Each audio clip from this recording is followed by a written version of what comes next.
Namaskar. Spirituality is the one-way ticket.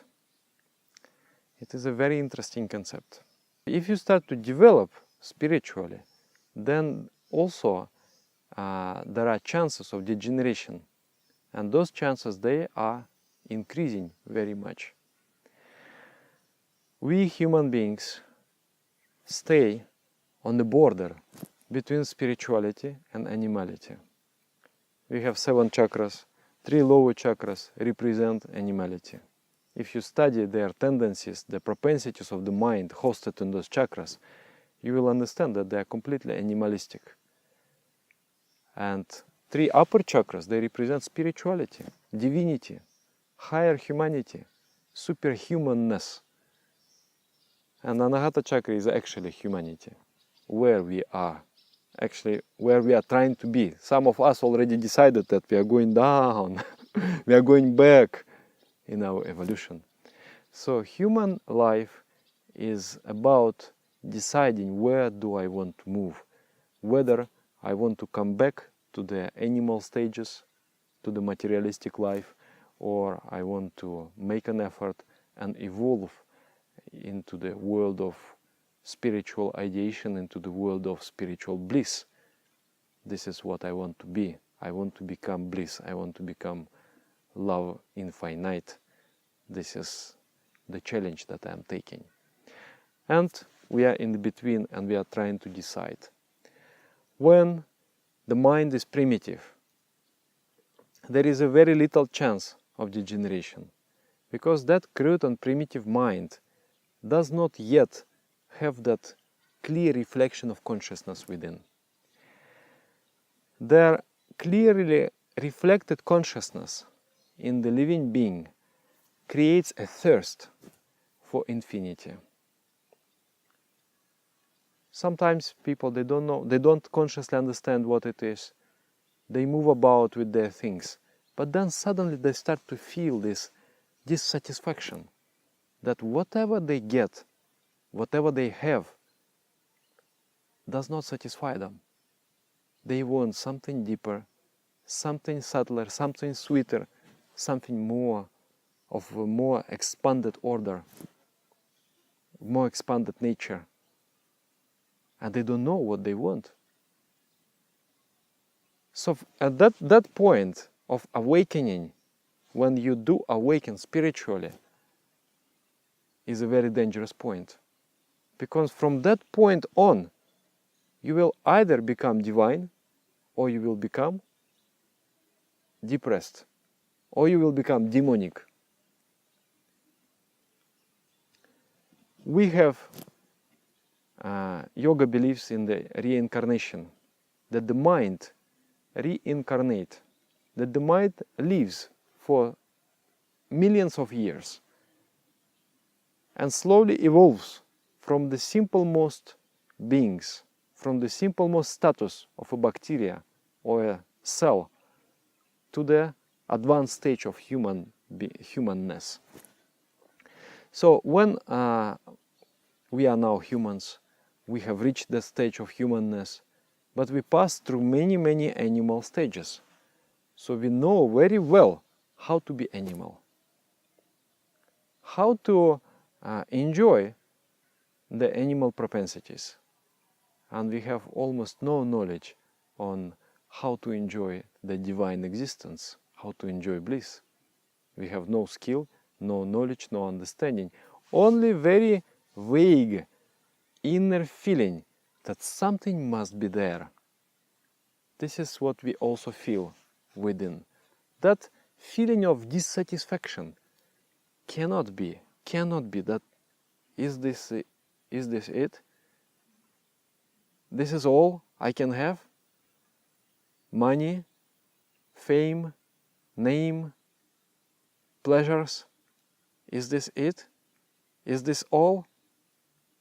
Is there not anything more? So that inner vague feeling is there.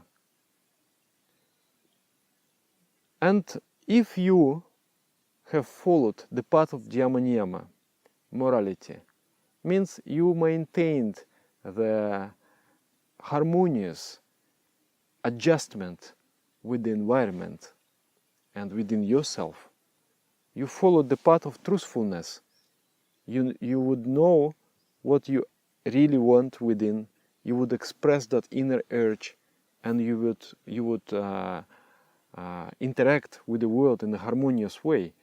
Then, due to that flow of harmony, the mind would become subtle, and that subtle mind will start to grasp the waves of bliss, and will start to hunt for that bliss.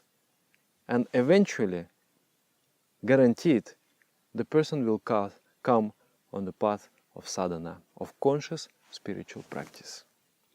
But if that developed mind did not follow the path of morality, did not live harmoniously, harmed others, harmed himself, then the mind will stay in the condition of crudeness. And in that condition of crudeness, you're not able to feel a subtler existence of cosmic consciousness. But the thirst is still there.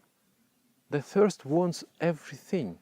It's like a huge emptiness in your heart, and you can throw the things there, dresses, boots, computers, cars, successes, companies, planets, galaxies, and that emptiness only grows bigger, and you don't know what to do. So, in that state, life becomes kind of hell. It's basically like if you would feel thirsty, and you know that I'm going to drink after 5 minutes, it's okay, you can tolerate it.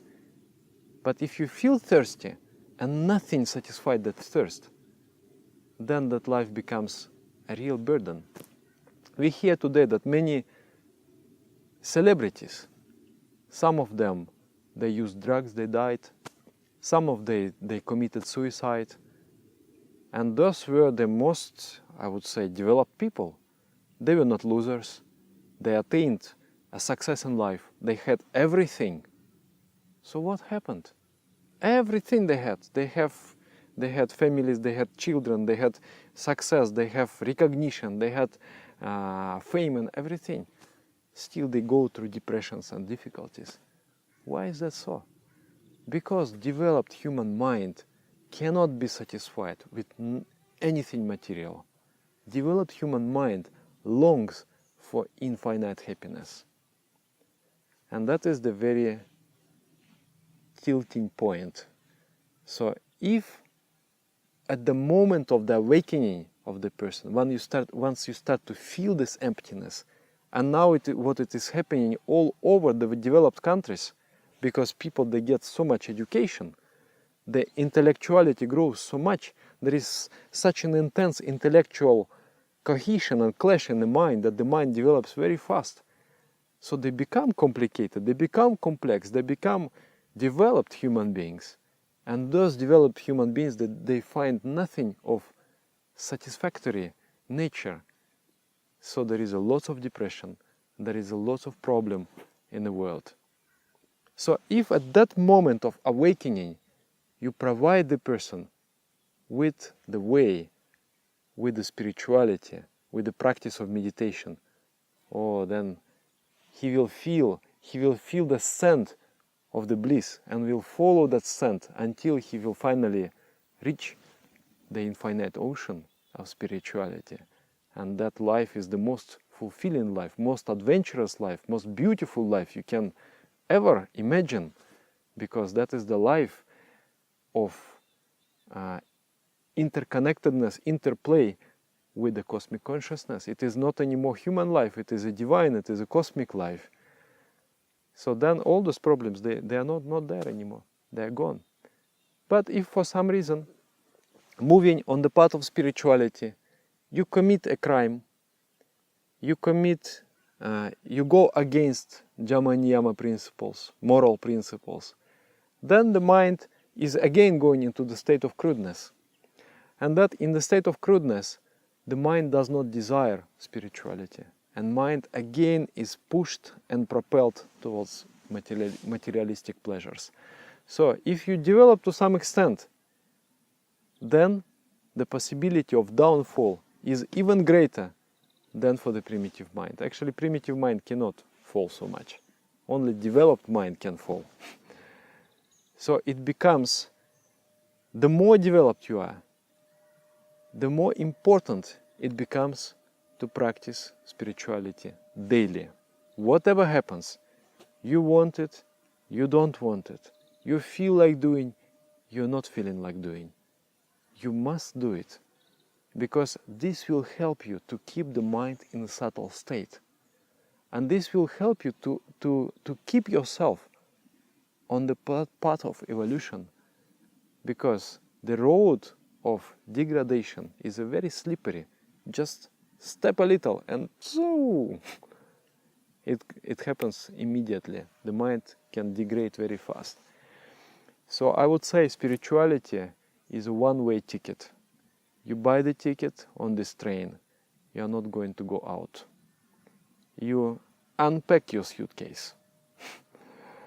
Don't keep it like I'm going to jump out of the train. No. Take your things nicely, make your bed, and make yourself comfortable on that train. You go to the highest goal. You're never going to stop until you reach that final goal. This have to become the way of life. And maybe it sounds scary, but the moment comes in everyone's life when it is not anymore choice. You have developed, due to the circumstantial pressures, now you are at that status of humanness. Now you feel that thirst within. You can feel it as a bliss, or you can feel it as emptiness. It is all the same thing. Once you direct it towards spirituality, it becomes the source of greatest joy. And if you direct it to material life, it becomes the source of greatest frustration. This is your choice. But once you've chosen that evolutionary path, don't neglect it. So what I want to say, spiritual practice must be practiced regularly with utmost sincerity.